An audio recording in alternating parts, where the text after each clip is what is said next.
This is the Wandering Mike.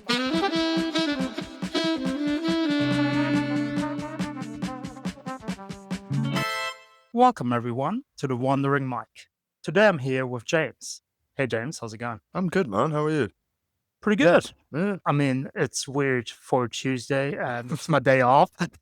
Um, so I said to Jordan before, like my time is just so screwed up now with having worked the weekend, and now I get the Monday and the Tuesday off. Sure. It's kind of where all What is going on? I know. What is it you actually do? I know you said you work weekends, but like I don't actually know what you do.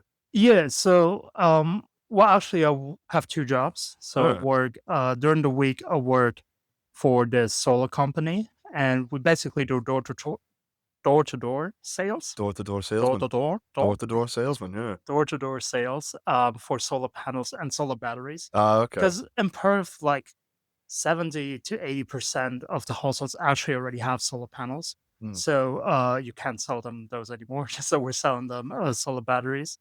And the thing that happened this weekend is, well, and then during the weekends, I actually work at the bar just next door, which is the Whisper Wine Bar next to the Crate, Yeah, the I've French never been place. in there. No, it looks well fancy though, to be fair. Yeah, Yeah. no, it's quite a nice Do you place. know a lot about your wines then? You must do.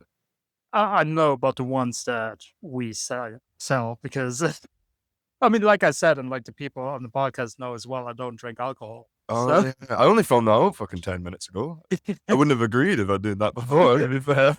I'm glad you didn't know that. Yeah, I don't know. Yeah, I suppose it's better you kept me in the dark with that one. But yeah. I'm Yeah. having a beer as we're doing this. I'm gonna have a couple, I think. Just let it all flow once I have a few beers. Yeah, that's how most Scottish men talk about their feelings. You know what I mean? Have a few beers and then it all comes out. You know, so I I can feel like see it's that. better for you and for me if yeah, if I have a couple while we do this. Yeah, yeah.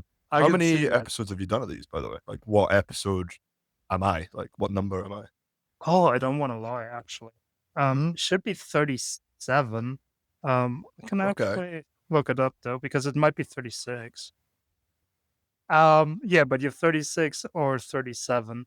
That I've done face to face like that. That's how I started it. That's what I did. Yeah, you are 37. All right. In between, I did a couple of online episodes because I found this platform where you can like kind of like a dating website, but for podcasts. So it's like people looking to be on podcasts and people that are looking for guests on their podcasts. Right. And that kind of gave me the option to like explicitly like look for a topic. You know, I had this archaeologist on. I had like Yeah. this girl in a rock band on, and it could like I knew kind of beforehand what we were going to talk about. Sure. Because Yeah. with those, it's always kind of like, yeah, we just, we're just gonna chat, and I'm It, gonna it find out some stuff it's more about you. structured that way. Yeah. Yeah. So, yeah, I've did like almost 40 of those online episodes as well while I was Ah. in New Right. Okay. Zealand. Um, but yeah, for the traditional face to face ones, you're gonna be number 37. I like that. Okay. Very early on. Do you plan to do loads more? I'm imagining. Like, I'm imagining you don't really want to No, stop anytime soon. You know, you're kind of wanting to go on and on, see how far you can go with it. yeah, I mean, at some point it's gonna be interesting because I will travel to like non-English speaking countries at some point. Like I'm going to go to South America at some point. Maybe I'm gonna travel Southeast Asia again for a little bit. Hmm. And I mean, all these places, I mean, I suppose I'll be staying at hostels, so I Well, should yeah, be able no. to find like international people. Yeah, definitely. I mean, especially Yeah. in Southeast Asia, that's where I'm also planning to go there in literally a month. I'm actually planning to get away. Oh, So true. yeah, no, it should be good. But no, I've heard loads of things about how there's loads of British people that go over there. So I mean, you'll meet loads of interesting people to do podcasts with. Was the premise for you to do this just like whilst traveling, interview people like along the way? Because I think that's like a really interesting idea, actually. To be fair. Yeah, no, that is pretty much the idea Yeah. because I just started it in New Zealand with the hostel I was working at. So at that one, I basically was the manager. So I talked to everyone that came in. So that's when it dawned on me that like literally everyone that's in our hostel right now has an interesting story. And then Okay. I was like, yeah, that's a good premise to like just start a podcast and have conversations with people. And then I moved in New Zealand, so I went to another hostel where I was a night porter, so it means getting me a lot of time during the days to Mhm, interview people. mhm. Um, and now I took it here to our lovely Pirates Backpackers. Oh, yeah. Lovely might be a stretch, but yeah, no, don't flatter it too much, you know? I love this hostel, but, like, it's a bit rough around the edges, you know, Yeah. in some ways, but it makes it more of, like, a homely atmosphere. The fact, like, you know, when it rains, we all get wet. Ironic because 'cause we're in Australia, but, yeah, I do like that about it, yeah. I, and I honestly think because from like some of the people I work with, they're also in Fremantle. They stay at the Oh, yeah. Fremantle Backpackers. I think that's what it's called, like Yeah, the no, I know one what you on High mean. Street. Yeah. And I mean, Tim stayed at Sundance's for a week or so, and like all the other hostels, obviously some things are nicer. They have bigger kitchens, all that. But Mhm. I feel like this hostel we really like hit the jackpot with just the people that Oh, are here definitely. because it's Uh-huh. such a social hostel. You know, everyone's kind of getting along with each other, and Oh, yeah. it is a family dynamic. Very much so, yeah, very much so. How long have you been in Pirates as well? Just out of curiosity, because I don't think it's been too long. Couple months? It's Couple months? yeah, about 2 2 months. Oh, right, It's gonna okay. be it's gonna be my eighth week next week, so it's gonna be cheaper again. Wow. Fucking 2 months, fair So, enough, yeah. I've been here almost 3, 4 months now. Start of February I got here, literally the 1st of February was when I arrived. right. So yeah, that feels like ages ago though. Yeah, Jesus.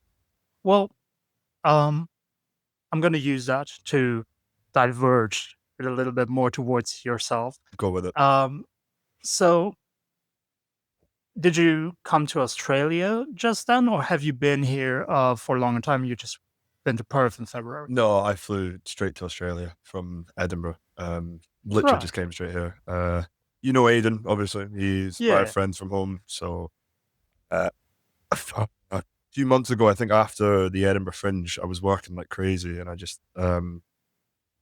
felt a little bit burnt out, and I was kind of a bit in a I was in a bit of a mood of just like I'm getting bored here now. Do you know what I mean? I'm getting kind of bored, right, and I always wanted to go traveling, and I'd saved up this money, and I just thought I need to get out. And my original plan was to go to Asia first, but I thought if I also want to go to Australia, I could just. I feel like if I met Aiden first, I would like feel a little bit more comfortable then going on and right. going forward. So he kind of broke the ice for me with traveling, which was, you know, kind of the idea. And so I just rang him up one day and just said, "Listen, this is what I'm thinking. How do you feel?" He said, "It sounds like a good idea." I don't know if he regrets it now, but yeah, yeah, and we went from there, and then we just arranged to go elsewhere in the world, and yeah, now we're just trying to plan it out. But aye, no, it's been great so far. It's been a rocky fucking 4 months, but it's been genuinely class. Like, yeah, it's been much better than back home, I must say. Mm. So, um, just for myself as well, like, did you two come over here together, or No, he was already? he'd been here for like a year and a half. Oh, He true. was in Melbourne and you know the East Coast for a while, and then I don't actually know what made him come over to this side because he must have just heard good things about it, and then he obviously has come here. I think he's been here since like September, October or something. He's been in this hostel. Well, he can't hate it too much then. No, I think he's yeah, he's got a bit of Stockholm syndrome with it now, I think. But yeah, I think yeah, I mean, he introduced me to people here, and he you know made me comfortable with it and everything, and grateful for it because like you know I kind of needed that. I think I was looking for something like that to do in life, and I was very grateful that I had a really close friend that I can you know Yeah, that can help me with to do all that. So I mean, it's good. It was great. Yeah, good decision. and I mean, as you just said, it sounds like the second part of the plan's already in motion as well with you then Yeah. going over to Southeast Asia Well, he and seeing can't that. afford it when I'm going, so he's a cheap bastard. But yeah, I'm gonna go on my own, and then he's gonna come meet me out there. So yeah, that'll be a cool thing as well. But like, I feel less concerned or worried about going on my own now because I feel like I know what hostel life is like now, and it'll Yeah, be a different kind of experience than this one. This one is a little bit more. You have to push yourself out of your comfort zone, whereas I feel like that one you'll just sort of it'll just like happen. You'll just sort of feel, you know, it'll be an adventure, and you'll just feel like it straight away. In a sense, if you know what I mean. I I can imagine. I don't know. I'm not an expert, No, but I think you're gonna love Southeast Asia. I mean, I've been over there, after my time in Indonesia. I don't know, we haven't talked too much, so I don't know if you know, yeah, no, that was another reason I was kinda nervous. I was like, "I don't know this lad that well." Do you know what I mean? No, but that's what this is for, Yeah, that's, we'll get to know each other very well, I think. that Yeah. that is what it's for. Yeah, totally, yeah. So, during my studies, I actually spent a year, in Indonesia Oh, and Sam. studied there as well, in close to Jakarta, so on Java, the main island. Is And Jakarta in Indonesia? yes, it's a capital. I did not know that. Yeah, Every it's day is a school day. Wow. Did not know that. yeah, you never stop learning in life. No, you never do, no. Yeah. So, That's a what did you beautiful study? thing. Environmental technology and development work. I have no idea what that is, but I'll take your word for it as a genuine course. Fair enough. Yeah, it's basically an engineering course, with focus on renewable energies. Fair enough. That's like a proper degree though, do you know what I mean? I did sociology, 4 years. Well, You that's look puzzled. interesting Yeah, you too. look puzzled though, but like, yeah, No, it took me a second to translate it back to I German. remember being like last year, I was in my last year and, someone who I'd met was asked me what I did, and I said I did sociology, and she asked me like, "What is sociology? Like, what?" Right. You know? And I just kind of was like, "I actually have no fucking clue." Like, it's been 3.5 years. I'm writing my dissertation in 2 weeks. I don't actually know how to describe sociology. I think, and then someone who was with us gave a really good explanation where it was Right. psychology studies the like the brains or like the patterns of the human brain in individuals, where sociology looks at the behavior in individuals of a social group or a society in general. So it's a bit of Right. more like politics and, stuff like that. You can tell by my answer, I'm still a bit vague on it. I have the paper, I just don't fucking know what it is, but yeah. Well, it does sound, at least to me, it genuinely sounds interesting though, because it No, depending on that's, I guess, always the questions with these academic courses is like how far do you actually take it and how much of it is just broad, like learning stuff for the sake of learning it, you know? That's sometimes where I'm like, well, do you actually go into it and does it have practical use? But in general, that sounds like an interesting thing to learn about how the yeah. world works around you. Yeah, no, it definitely was. And you got to learn a bit of like the history of like sociology and everything, and like I said, it does dwell into politics quite a lot. So you look at things like Marxism and like feminism and like Right. everything like that, and it's very like fascinating when I learned about that. And what I liked as well about it mostly was that there was no like I imagine with engineering courses like that, it's a lot of like there is a right answer. Do you know what I mean? So like when Yeah. you're writing your coursework for it, there is always a right answer that they're looking for when they ask the questions. Yeah. But with ours, it's kind of just what do you think, and try and Right. use your knowledge to try and explain what you think, which was a lot more suited to the way I sort of learn and kind of go about things. But because I couldn't do anything like that. I like the ambiguity that sociology requires because it means I could just chat shite basically for Yeah. 4,000 words. So yeah, that was one of my thing. Really. I mean, I'm very into, and on some podcasts, I do it more, some I do it less, depending on if it fits the conversation or not. But I am very into philosophy as well, Oh no, and yeah, it's fascinating. Yeah. and I actually almost studied philosophy, but then and I don't want to shit on your sociology thing. I don't No know. shit on it. No, but that's when kind of friends and family intervened and were like, "You need a real degree." You know, that's why I didn't study philosophy. Honestly, it was a miracle I got into uni at all in the first place. So I would have studied fucking anything as long as it meant I went to uni. But Um, no, I always like in school, I was always better at like social sciences and stuff like I don't know what they have in New Zealand, but like we had like modern studies, which is just like politics and Right. sociology, stuff like that. So that was the thing I excelled in the most. So it kind of made sense to kind of do something in like the social sciences kind of thing. And psychology was a bit too technical, I think, for me. So I really, I really felt like it was the best option for me to do, but I went 3 years into it and I thought, "I don't know what it is. I don't know what to get out of it, and this might have been a big waste of time and money," if you know what I mean. Well, but funnily enough, and I'm obviously not like just standard for this, but also my engineering degree, the only reason I did study it is because I was interested in it. Like I genuinely had no outlook afterwards. I wasn't like, Yeah. "Oh yeah, I'm gonna do this and then I'm gonna work at this firm." And no, it was like, "This sounds interesting. Renewable energies, could learn more about that." I'm genuinely like, "Sounds interesting." Yeah, of course. Yeah. And I mean, now I'm here and I haven't worked in the field at all. I worked in hostels. I worked in Mm. customer support. I worked in sales now. So I feel like, yeah, sometimes you just educate yourself about things you're interested in, and that's okay. Yeah, of course, yeah. And there's actually, like, room for work to go into with your degree as well, like, I don't really know what I'm gonna do with my degree, I think, it was kinda more just to get your foot in the door and have a degree and say that you've put your mind at work for 4 years and come out with some sort of accomplishment, Yeah, basically. That was kinda why I wanted to do it in the first place, is just to say to have it as a thing on your CV, really. It was never like if I was to go back in time and I was to, like, do it all over again, I think I'd have done film because that would have been the thing I think I would have enjoyed the most out of, like, all the options on the table, but I never went into it, you know? And I was always really jealous of people who've done film and they've, like, made like, wee short films and everything, and they've had, like, I used to live with a guy before I came out, I used to live with a guy and he did film and, his coursework a lot of the time was just, like, watch a film and write an essay on it, and I would have loved doing that, right. Yeah, just watching these random films that I'd never heard of before, and yeah, I would have really liked to do that if I would have gone back in time. So what?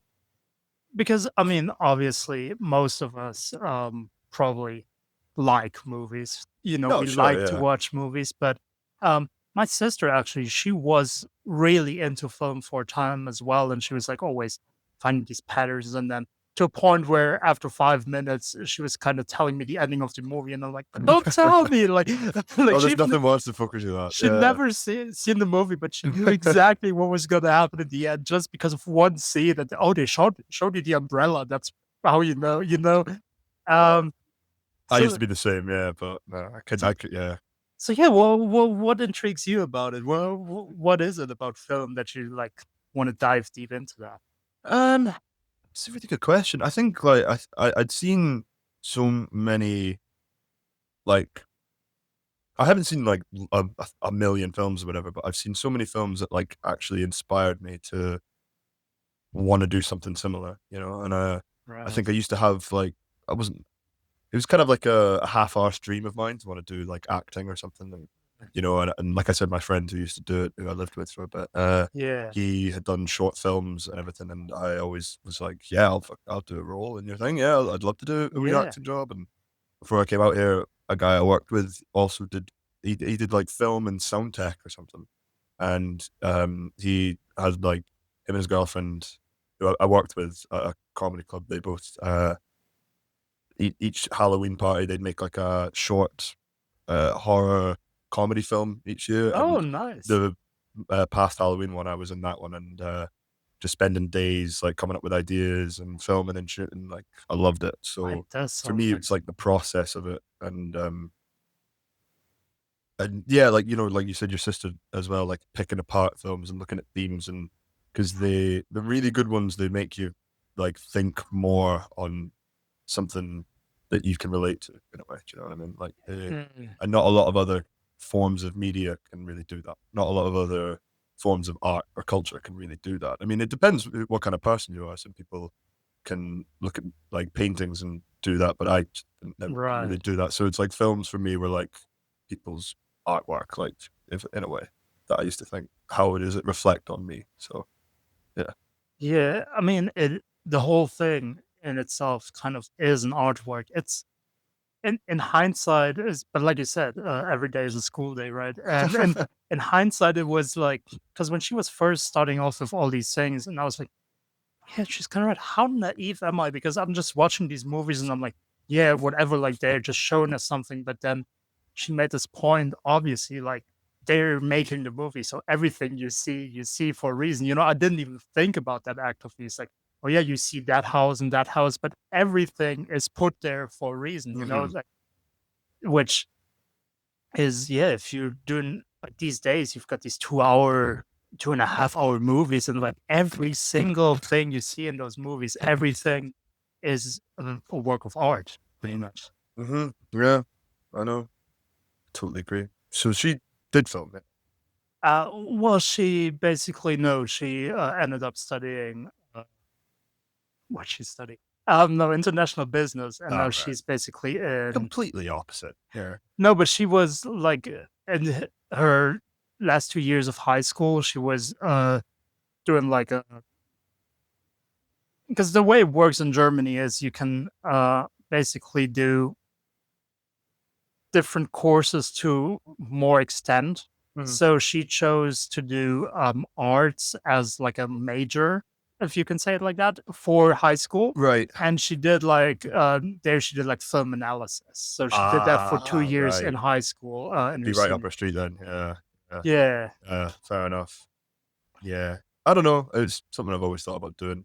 Um, and there's other like opportunities like where to do acting or something, and I never went to it, and I always kind of look back and think, fun, you know, because I feel like that's a passion of mine in a way. But since I come out here, I've not watched a lot of films, so I can't really say I've been too passionate about it recently. But yeah. but acting as well, I feel is, and I mean, I've actually on the podcast I had, well, let me lie, three people on there that were performers. Mm. So my very first guest from Argentina, he's a theater performer, All right. and then I also had this girl from England on. I already forgot because she told me like the city she was from or the town she was from in a way that like I should know where it is because she said it's like the place where The Office takes place, and I'm like, well, I have no Oh idea, yeah. Oh, like a rough place, like oh, I know that place as well. I know what it's called. That's really annoying. I know where that's called, but I know what you mean. Yeah, yeah, yeah. I mean, she yeah, told me on the podcast, so if anyone's interested, re-listen to Hannah's one. Uh, yeah. Oh, that's gonna really annoy me. Like, it's just gonna be stuck in my head of like where it is because I do know where it is. uh, Yeah, no, that's I'm cool. sorry about that. No, that's okay. No, that's cool though. To be but fair, yeah. but she was doing like performance from a very young age as well, and like just from what they told me and how they hone their skill, it's just everything you learn about acting, you basically learn about yourself, which is, in Okay. my opinion, such a cool thing because you kind of connect with. I mean, this is getting kind of a little bit spiritual as well because both of them were, and I kind of am. So we kind of went into that direction. Sure. But basically, how they described it is like you're uncovering uh things of humanness, because we're basically all human. And then she was actually going on about this role where she was killing someone, and I was kind of like, yeah, okay, tell me more. And she was like, yeah, and I saw myself in there. I was like, okay. Yeah. But kind of in a way where it's like, yeah, you just get to explore things that you usually don't, but you have to explore them from a human side of things because it's kind of like, okay, so why did they act that way? And then you have to feel yourself into that role. And I don't know if I can do it justice the way they explain it, but it just sounded very, very intriguing. And basically, everyone has to come to a sort of peace with the role they're playing with their own mind. So that's where you learn. That's where you develop yourself more as well because you are becoming that role essentially. Yeah. I get what you mean. I I know what it's kind of like method acting in a way. Do you know what I mean? It's kind of like method acting, Yeah, like where you because it's all about like your human emotions, right? And you've got to try and interpret a way that how you would feel is how to express that.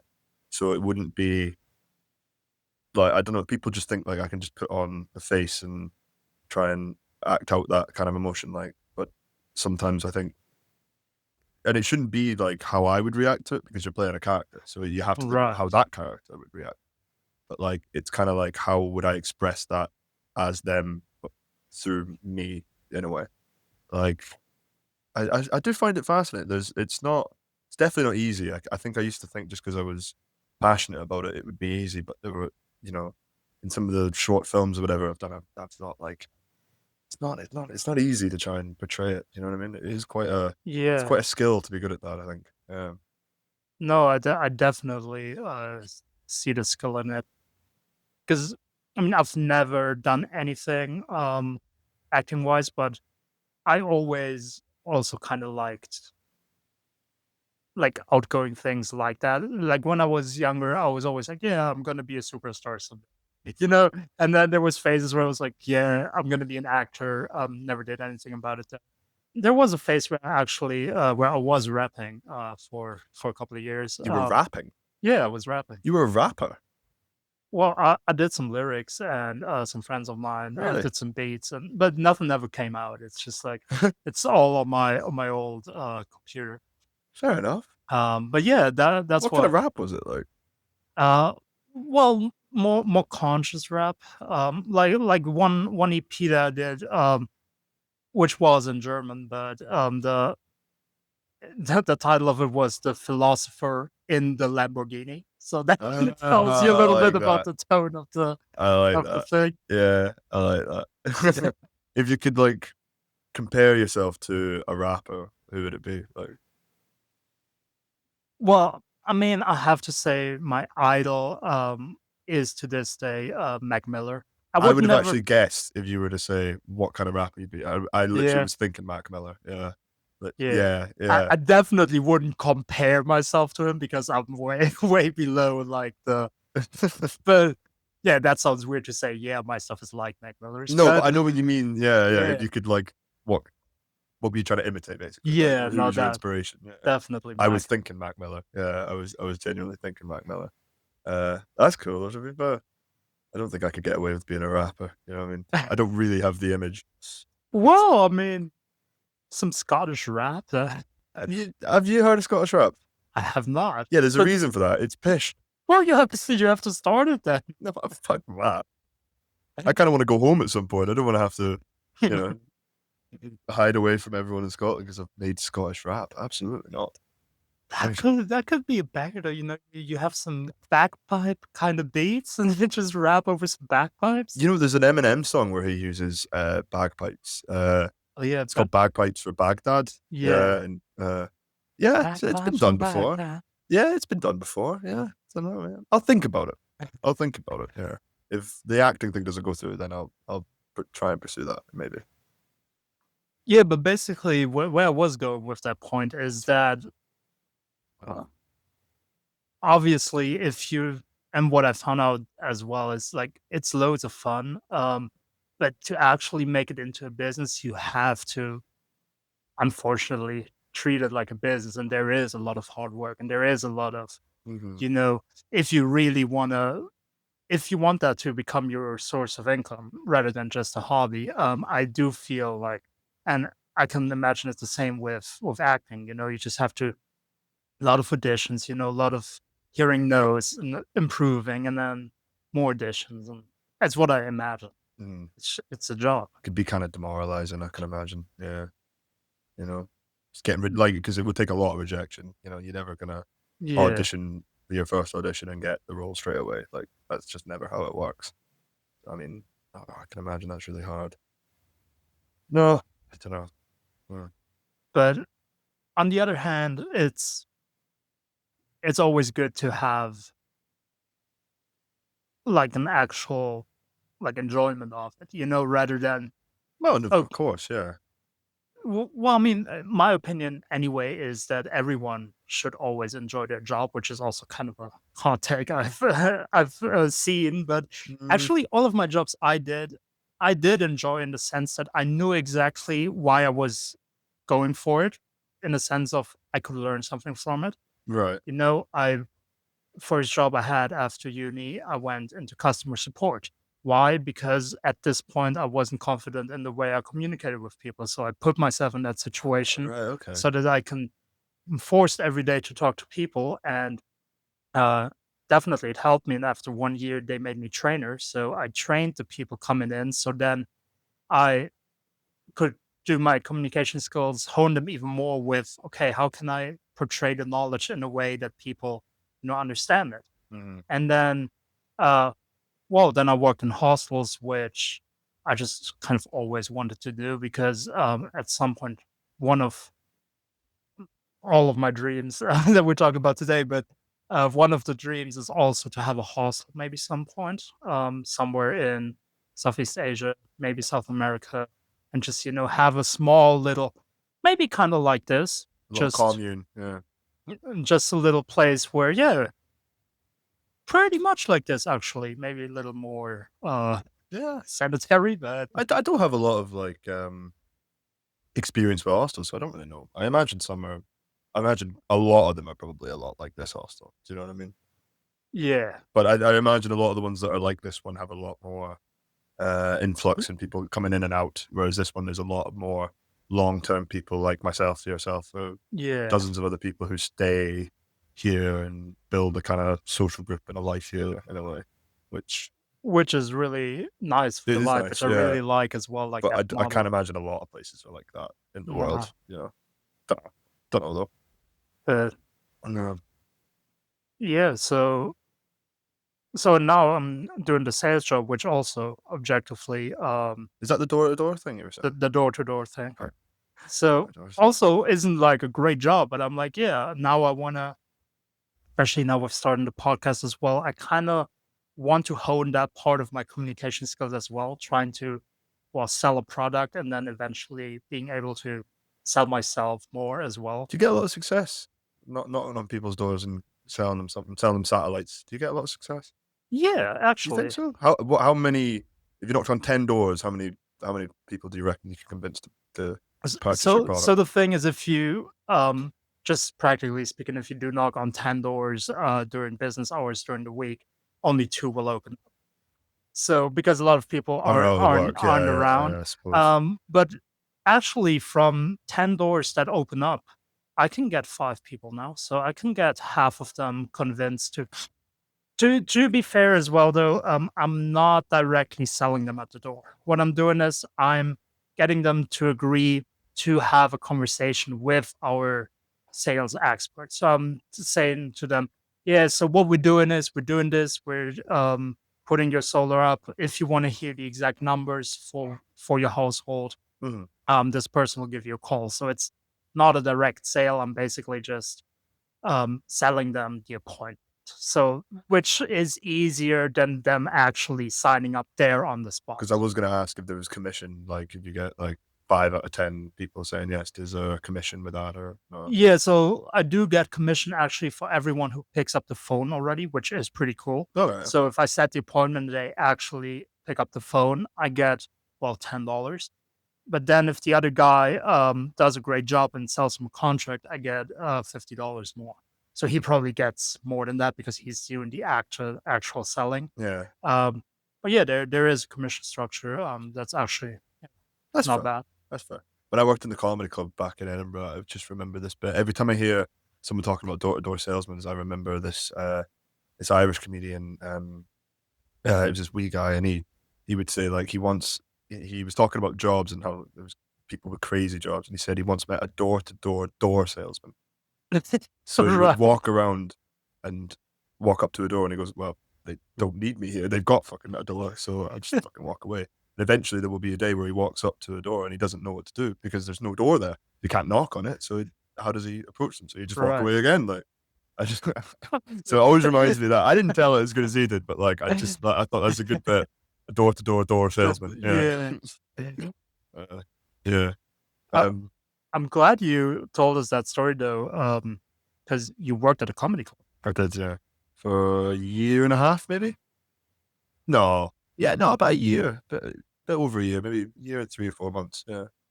Aye. So what did you do at the comedy club? I was just a barman, I was just a barman. There's no just about it. Huh? You were the barman. Aye, There's, I was a there's a barman, yeah. yeah. Yeah, yeah, You yeah. don't undersell yourself. You were the barman. I wasn't what people paid to get in to do though, they came to see the comedians, but, Yeah. no, I loved it for such a long time. I think that was the best job I've ever had, and I always was really concerned about leaving because I was like, "I'm never gonna get as good a job as this," you know what I mean? Because Right. when, I worked in a supermarket for, like, 3 years or something, and I hated it. It was the most, like, soul-crushing work I've ever done in my life, and I Can hated it. imagine. And I just thought to myself, I need to find a new job. And I just went on Indeed, and I just looked at Yeah, bar work, and so I wanted to start doing hospitality work. And I thought comedy club, God, that would be cool, wouldn't it? Do you know what I mean? Getting to see free comedy every night. And that then I got is. hired for the Fringe in Edinburgh, like the big festival in Edinburgh. Yeah, Yeah, yeah, I got, which is like crazy busy, but and they always look for staff just during that time, just right. people just to show up, really, to be fair. But yeah, and then I got that job, and they said I can stay on, and then they kept me on, and then I was there for like a year and a bit, and I loved it. I mean, it was really interesting, look on life to, in the Scottish comedy circuit to kind of get involved, and to talk to people, like comedians and everything. And we were talking about like actors and everything, like they do it because like they see the business side of it. Like you very, very rarely, I know it sounds weird, but you very, very rarely, I mean, they all love doing it. But you very rarely get a comedian who just does it for the shits and giggles. They all do it because like there's a Right, business side of them that wants to make a career out of it, and um, they kind of systematically build their routine around trying to, get as many people to like them, reshare them, talk about them, and everything. So it's all right. like a business side to it, which I didn't really understand before. I kind of just thought it was people doing it for a laugh, but there's actually a little bit more to it than that.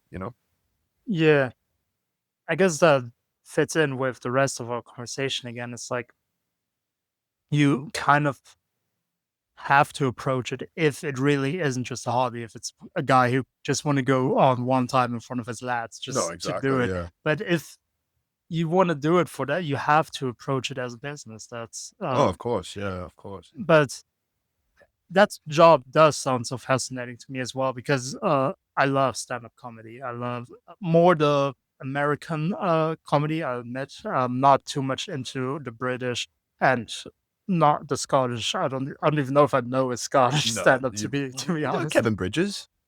I've heard the name. Yeah, you Yeah, must know Kevin yeah, Bridges. yeah. He's one of the all-time greats. He's unreal. No, true.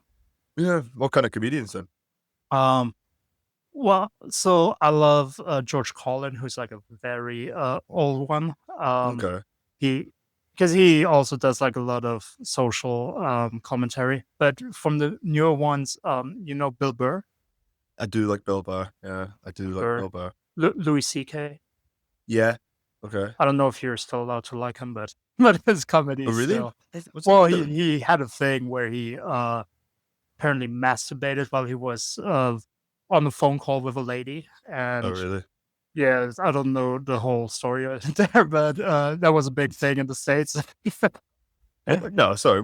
He masturbated while he was on the phone to someone? Was it like Yeah, one of those? Was it one of those things where you like call up and like have n phone wank, or no, was it was it no, it like was like a was it friend of like a mate his. of his and he just thought to ring her up, just like Yeah. and like really? Apparently, they were just chatting, and then he just I mean, the thing is he actually in his newer, specials, he It's not talks funny. Do you no, know but it's not funny? he actually talks about it in his newer specials, and, like, he's talking about it funny, and, but the actual thing is, like, apparently he asked her, like, they were chatting, and then he was kinda like, "Yeah, I'm gonna do this now. Are you okay?" And apparently she said yes, but then afterwards, she didn't feel that okay with it, and then Alright. she went to the press, and then it became this whole thing. Jesus. Like, You hadn't heard that story? no, I haven't heard that story, no. He's making his routine about that now. Yeah, because he was pretty much canceled for, like, 2 years, and now he's coming back, and his very first thing he said, "Yeah, I guess I have to address this," and then he basically just went off, "Yeah, we all have our kinks, that's fine." Uh, I think we'll leave that at that. I don't really know what to say after that, to be honest. Did not know No, we don't. Um, that. That's quite funny though. no, he's Uh, still a great comedian, though, like do you know Shane Gillis? oh, yeah. I love Shane Yeah, Gillis. I love Yeah, his he's stuff he's too. definitely one of my favorites at the minute. My all-time favorite is Norm Macdonald, Oh, Canadian yeah. lad. Oh, fucking Yeah. brilliant. A little bit offensive, you can't repeat a lot of the jokes, but like one thing that uh is definitely like it was kind of an achievement, but it was also like such a character building thing was when you leave the comedy club. So when you quit, which is what I did, I went to get a higher paid bar job basically. to save up to come out here. But when you Right. leave and you're a long-term member of staff, you have to do 5 minutes up on stage. Oh, really? Yeah. So we have this thing called Red Raw, which was like our Monday night like thing for new comedians or like older like current comedians who are just trying out new bits and everything. So it was like Mm, a cheap night for people to get up and get their spot basically. right. And you'd book months and months in advance if you wanted to get up there, and that's where you'd see people bomb and Yeah. do you know what I mean? That's where you see the really awkward side of comedy. But yeah, I did my last Red Raw. I worked. I was like, fuck it, I got to do it. So I asked a few comedians to just sort of like read over my thing and give Mm, me little tweaks, and they helped me out. And I got up there and I did. I don't even think I did fully 5 minutes. I think I must have done about three and a half, maybe 4 minutes or something. But like, oh, nothing has been more terrifying in my life. That was utterly terrifying. I had to drink about 11 like pints before I had to go up there because I just couldn't do that sober. But I always think that was quite a character building moment because I have such a fear of doing like public speaking. I was nervous to do this with you. Do you know what I mean? Because it's not just right. like sitting talking to you. There's like whoever listened to it, whether that's 10, 15, 200 people, like it's still a bit nerve wracking in a way. Do you know what I mean? But Well, if you share it to 200 of your friends, it's gonna be 200 people listening to it. oh Otherwise, well. it's probably gonna be more like You 10. think I have 200 friends? Can barely keep one at the go in a minute. Uh, Well, in the times of Instagram, that we all have a million friends. oh fuck no, no chance. Yeah, but yeah, But that was like a big thing. Public speaking was never for me, but yeah. no, but that is actually kind of cool that they quote unquote force you to do that because I think it is such a good thing. But it's also, yeah, such a terrifying thing. Obviously, you're so exposed. Like everyone you're basically, yeah, everyone's eyes is on you, and Hmm. they're like, so what is this lad going to tell us? Like, come on. Well, I remember being behind the bar and I'm trying to like compose myself, and so I'm pouring myself drinks behind the bar. And my manager at the time was a friend of mine, Corin, and I asked her before the shift started. I was like, "All right, how many people have bought tickets for tonight?" She went, "Around 60, maybe 65." And I was like, "That's a fucking load of people." I was kind of hoping to be dead tonight. But all right, fuck it. Then the show started, and she was like, "By the way, we've had about 25, 30 walk-ups." So it was nearly like 100 Oh, fucking people in the crowd, and I was absolutely fucking eating myself up inside, terrified. But this comedian, a guy called Gareth Much, he just said, "Look, mate, just have fun." Do you know what I mean? You're not wanting to be a comedian, are you? And I went, "No, no, I just kind of want right. an experience." Do you know what I mean? And it'd be a nice way to say goodbye and do it and everything. I had people from my job there, and they all came and watched and everything. It was Yeah. nice, like they all supported me and everything. But I just remember the chef at the time was this guy called Aiden, and he closed the kitchen when I was about to go on, and he came out and he watched it, and Yeah. I could hear him chuckling in the crowd. And then when I finished and I went back behind the bar, I literally just went right back to work after doing it. Right. And he just looked at me and he goes, "I'm kind of annoyed that went so well." Like I was looking for flaws, but like you did well. Like, and it was probably not the best thing ever, but fuck, it was like, I mean, I kind of got a bit of a bug for it. I was kind of like, I could do that again. Do you know what I mean? I could definitely go off and do it Yeah. again, but it was so nerve wracking, But I fucking give credit to anyone who actually does that and goes up there with their own real material and just struggles because that takes balls. You know what I mean? Because you're gonna go through nights where people don't laugh, Yeah. and that takes balls to have to like bounce back from that. So I give credit to anyone who wants to do it. To be there, Yes. Because you put in, especially if you do take it a little bit more serious and you put work in there and you stand up there, you do your thing, and then it's just silent. yeah. That must, I think a lot of it's luck of the draw as well. You know what I mean? Like, what kind of crowd is it going to be? right. What are they expecting? Do you know what I mean? It's like I think that has a lot bigger an impact than people think. People who buy tickets to see like a comedian that they really like do a private show. I think they're more entitled to laugh more because they've built it up to be funny in their head. Not that I'm saying they're not going to find it funny, but like Yeah. when it's just someone off the cusp who they've never heard of before, they want you to succeed. The crowd do want to laugh. They do want to to succeed, but like it is, um, it's tricky. It is hard. It's a very hard thing to be. It's a real skill. It's a real art to be able to. It's hard to make one person laugh, let alone 20, 30, 100, 200 people. Like that's Yeah. fucking hard. Like, And like you said, especially if you don't already have that connection with them because they come to your private show, they know your material, they kind of oh yeah, sure. know what you're about, so they have that connection with you in that sense. I, If you just go to like the open mic night and yeah, you well, have that's how to you got to get started, you know? Yeah. I think that so many people gave me advice because I was shitting myself for weeks and weeks. And some advice that I got was like, you need to kind of sell something about yourself. So, like, if you're, if you're a single mum, that's your angle. If right. you're, a 24-year-old university student, that's your angle. If you're leaving a Mm, comedy club and you're just trying to do something for a laugh, that's your angle. Like, that was my angle was just that, like, right, look, I'm just going to say this right now. This is the tradition here at the stand. I don't give a shit if you laugh or not. This is just for me. This is just for fun. Basically, putting it out there that I didn't care and I was above it and everything. right. And then I went, but actually, I've got my notepad here with all my jokes and like just going to see what you laugh at. So that my bit was that like I acted like I didn't care, but But then, secretly I was really insecure and I really wanted everyone to laugh. So like that was kind of, you have to kind of sell an angle. You know what I mean? And I yeah, think that fit me perfectly at the time.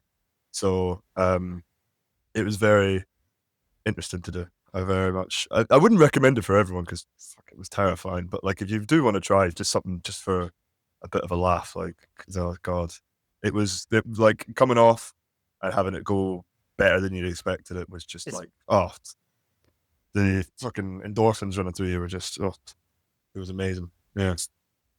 I mean, I just made that connection in my head. Actually, just now I didn't think about it, but from someone that hates public speaking, you organized a whole pub quiz at a Oh no, hostel. yeah, yeah. I was terrified for that as well. Like I was Why sitting there the day actually? of, like, fuck. So I had to get a bit steaming because again, I was wearing a full on dress and everything. Do you know what I mean? It was Yeah, not. it was a whole show. It was Like a you were whole born show. for Yeah, I don't it, know, man. but again, the like the ecstasy you feel when it goes well, and you want people to just have a good time, and Yeah, like you yeah. want people to enjoy it on your behalf. So like it was one of those. Yeah, I think yeah, just public speaking, it's nerve wracking, but then when you're actually up there doing it, it's always you never you're never too isolated. You're never too. It's not as bad as you think it'll be. Did you know what I mean? That that's a good message for the people as well, because Oh yeah, I mean, giving wisdom now. well, that's what we're here for. That's what you're here For my for. wisdom, fucking hell, unsubscribe. No, but I mean, obviously, my position is that everyone can gain from public speaking, and like everyone, more importantly, has a story to tell. So I Okay. feel like, uh, I mean, that's kind of where you were coming from as well, right? It's like if you want to do that stand up thing, you have to find your angle. If there's anything else that you're interested in, if you, yeah, I don't know. Everyone has a story to tell. I don't know if you want to educate people about something, just hone your story. And well, I'm just gonna steal something that I think it was on a podcast. Someone told me a guy that's really really good in storytelling. I just remember having that podcast, and I was just like this the whole time. I was literally Just engaged. so Yeah. amazed by what he was saying, and he told me something that also I use to this day to better my storytelling, which is never tell a story without a point, and never tell a point without a story. I like that So that's kind of what I'm trying to, to do with that. everything I tell, try to Yeah. incorporate that into. Yeah, with the podcast and everything. Yeah. Yeah. Yeah. Actually, is a really good thing to say. Yeah. Fair enough. Yeah. Because when I was doing this podcast, I was like, yeah, class. Like, I'd love to. It'd be fun to do it and everything. But then this morning when I woke up, I thought, like, am I interested enough to be on a podcast for anyone? Like, or do I have the stories to tell? But I guess, like, everybody does in a way. But, like, I think you do have to sort of like sell your experience the best way you can in a way, and I I always feel like I'm good at that at 3 in the morning after a Right. night out. Do you know what I mean? But like in the middle of the day, I'm kind of like a little bit unsure how to come across well. But yeah, Well, but I feel like that's the best example of just, actual genuine conversations. That's how we uncover these things as well, sure, yeah, just like chatting. And then we go, oh, yeah, comedy this. Oh, what do you like that comedian? And it's like, oh, yeah. And then I did the thing, and then yeah. Just things come sort of up. let it flow and come out. Yeah, Yeah. yeah. So, I mean, to that point, we have talked a lot about arts in this podcast, which again, I didn't know what we were going to talk about. Neither. No. But mentioned, I mean, all this stuff happening in Edinburgh. So is that where you actually grew up, like in the That's where city I'm of from. Edinburgh? Yeah, that's where I'm from. Yeah, I've lived there my whole life. My mum's from Dundee. My dad is from a place near Belfast called Ballymena Right. in Northern Ireland. You don't know. It's okay. It's a, if my dad's listening, sorry, dad, it's a shithole. So you don't need to worry Okay. too much. It's not nice. It's okay actually, but yeah, no. So yeah, but I've lived in Edinburgh my whole life, but I've always had those two other places that I've always like visited and everything and had family and then everything. But I would say I'm from Edinburgh, purely, which is described as Little England in a way, just posh Edinburgh, posh Scotland. So, I mean, I've actually been to Edinburgh once with my family. Can't remember too much because I don't know how old I was, maybe 16, maybe 17. So not too young, but also like already been more than 10 years ago. We're old again. So what I do remember though, and that's kind of uh, what I was getting with the arts, it did feel like quite a cultural city, Oh, it or did really I is. Yeah. misinterpret that? No, it really is. Yeah, Like, right. yeah, definitely is. I mean, it's got so much to it. Like, I don't even know everything about Edinburgh, and it's amazing that you keep learning things about your own city and your own place and everything. And I mean, I have like moving here has really made me like look back at it now and appreciate it more for what it was, or what it still is. I'm sure Edinburgh's not gone anywhere since I've left. But yeah, it makes me appreciate it more for what it is because I mean, for example, I literally had these two lads the other day come in, and I'm always not sure if my accent comes across as Scottish or I don't want to say English, so I'm not going to say English, but yeah, I don't know how my accent comes across. And but these guys picked up straight away that I was from Scotland, and they Right. were just like, "Well, what part?" Because we love Scotland, blah, blah, blah. You get that a lot, but like said Edinburgh, and they just were like, "Oh, I fucking love that." And they were talking about tea in the park, and talking Mm. about when they went to the Edinburgh Dungeons and Mary Queen Close and everything, and they were just like, "Oh, why have you come here? Like, you left the greatest place on earth Mm. just to come here. Like, what is like?" They were just so fascinated that like someone had left the place that like a lot of people idolize in a way, and it made me kind of appreciate it more for what it was. I mean, I think people always ask me where I want to live or what I want to do and everything, and I was desperate to get out of Edinburgh. But like with most things, when you are about to leave something, the buildings start looking a lot nicer. The sun maybe starts shining more, and Mm. you look at it like you're looking at it for the first time again and everything. And I kind of, I definitely think I would go back, and I think eventually probably live in Edinburgh for the rest of my time. I just think I mean, it's.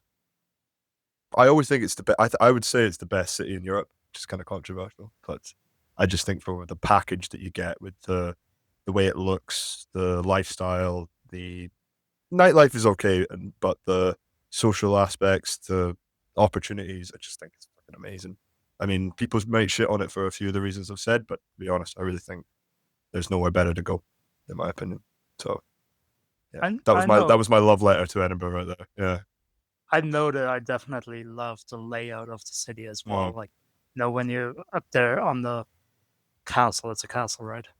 Yeah, it's a thing. castle, yeah. Yeah, I wasn't completely sure, but yeah, the One thing castle. I heard recently, like I said, I learned new things about it, is that Edinburgh Castle is the most sieged castle in European history, Oh, apparently. Might be wrong on that, so don't 100% quote me, but I didn't know that, but no, yeah, that's an there you interesting go. fact. Every day's a school day. See, we are spreading wisdom. We are spreading information, maybe false information, but we're still spreading it. Uh, Yeah, I mean that's the name of the game. This what else is a podcast for? Uh, kind of what it feels like. You just get your information out there if it's true or not. yeah, Doesn't matter. literally. Yeah.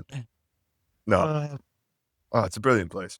no, but I also wanted to say it's nice that you brought it up, and I didn't even have to ask the question because with a lot of people that travel, um, it comes up, and it's a question that I do ask, especially if they've been traveling a longer time. It's like, so where do you eventually see yourself? And a lot of times it's like, oh yeah, I'm still on the lookout, I'm still searching.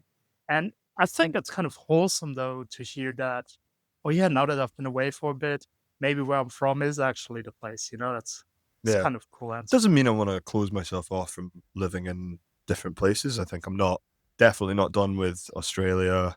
There's so much more of this part of the world, and even like you said, you were going to South America. A little part of me is like, Christ, I really want to go there at some point. So I Yeah. mean, it's like I don't want to close myself off from seeing these things, but like I do think, but maybe like it is a bit of Stockholm syndrome in a way. Maybe I've just been so used to that. I've never lived anywhere else other than Edinburgh for 24 years, and this is the first place I've lived in that isn't Edinburgh. So Mm, of course it's going to be different, and of course you're going to have to try and learn a new way to live and everything.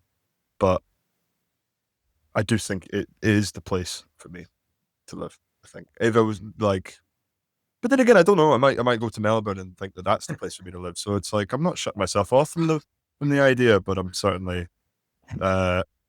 certainly happy to go back if I have to.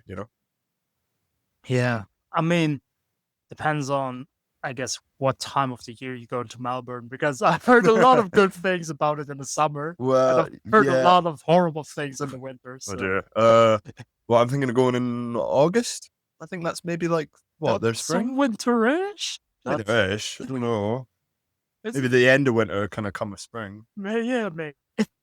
Maybe I'll give No, it. Maybe I'll give Asia another month. no, I think Maybe go in no. September. I mean, oh yeah, September is definitely spring. Yeah, so it's not like the middle of winter at least. Like I said, it's coming to winter now. It's blue sky, blistered sun. I mean, there's people walking around with coats and scarves on, but I'm like, I'm Hmm. sweating. Like to be honest, like I'm still not acclimatized to the heat here at all. Like to be honest, so Well, I I'm a, think it'll be a little longer until I feel really cold. If you know what I mean. Well, it's yeah. still really hot for me here. Even at night when it drops, it's still hotter than Scottish days in the summer. So No, I you can know. get that. I'm on the other side of the spectrum though because I was living in Portugal for the last 5 years. All right. So Okay. similar actually to the Perth weather. Like Oh, the really? the winters also like 20 degrees, 15 degrees, like minimal in Portugal, and summer is like 40 degrees. So I'm used to that being winter, and I was cold in Portugal. I would Really? when it drops down to 20 degrees, I'm cold. Like my body is completely like acclimatized to that now, and that's the new reality. God. I hope I hope it takes me a long time to get acclimatized because I'd hate to ever feel cold. Yeah, R- I've been a bit chilly at times when there's a bit of a breeze, but Right. I've heard Perth is like one of the windiest cities in the world.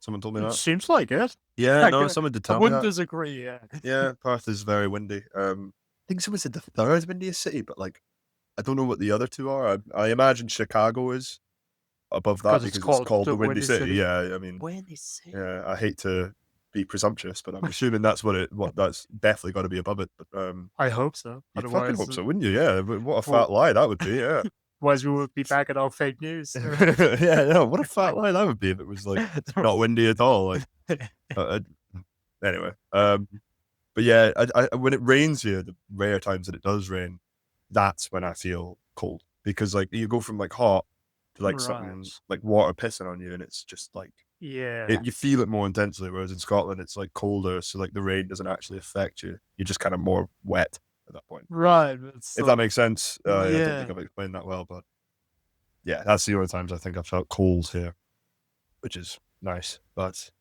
I'm still in shorts and t-shirts. I don't really see myself moving to trousers anytime soon. You know, I feel good now. Yeah, a jumper is a bit much for me now. You know, so No, it's yeah, I mean, I still don't get all this, fall business here anyway, because then you get these colder days, and then today I think it's almost back to 25, 26 it is. degrees I know, either, right? It was so 22 in the morning. It's now 24, so it must have 25. been, Yeah, yeah, yeah. it's going to 30 at some point this week. I think on Thursday it's Yeah, going to be at yeah, 30. Thursday's Yeah, gonna be really warm. it's going to stay the same the rest of the week. I mean, it's still better than nothing. You know. Yeah. And I mean, you're going to Southeast Asia, so it's Mhm. gonna be very warm. Very You're warm. gonna be Yeah, I need to look into how hot that's actually going to be. do you Um, I feel like I've asked you, but I don't think I've asked you just this last hour. What other places you plan to visit? so I'm going to fly to Thailand first. Um, Thinking of spending around 3 weeks there. Um, and I actually have no. I've got like someone in the hostel, a girl Kaylee, sent me a big itinerary of what she did, and she kind of did the Right. same kind of route that I was thinking of going.